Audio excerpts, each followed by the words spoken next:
Hello guys, beetroot Blender দিয়ে blend করে চিকন চিকন করে মানে ভাজির মতন কুটে ব্লেন্ডার করে তারপর ওটা রস দিয়ে মানে মানে ওটা রসটা দিয়ে তারপর আমি আটা গুলিয়ে নিয়েছি। আপনারা চাইলে বিটরুট পাউডার আছে না, বিটরুট পাউডার দিয়েও করে নিতে পারেন। এটা কিন্তু একটা রক্ত শূন্যতার কাজ করে আর মানে উপকার আর কি, একটা রক্ত শূন্যতার ইয়া করে, মানে শূন্যতা পূর্ণ করে। আর দেখুন এটা একটা নতুন আইটেম মানে এই যে আমি দেখুন এই যে করে নিয়েছি, দেখুন এটা দিয়ে আমি রুটিও খেতে পারবো, পরোটাও খেতে পারবো। কেমন হলো? আর এটা একবার হলো ট্রাই করে দেখবেন। আশা করি আপনাদের শরীরের জন্য একটি উপকৃত ভিডিও শেয়ার করলাম।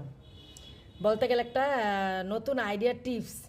আবার ডিম দিয়েও অনেক সময় বিটরুট দিয়ে খেতে পারেন।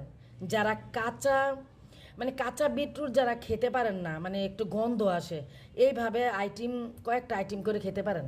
যে বিটরুট দিয়ে রুটি বানিয়ে ফেললাম। আর আপনারা চাইলে পরোটা রুটি সব কিছুতেই খেতে পারেন। আর এটা তো রক্তশূন্যতার, তাই আমি যে টিপসটি করলাম আপনারা চাইলে করতে পারেন। এটা শরীরের জন্য অনেক উপকারী একটি টিপস।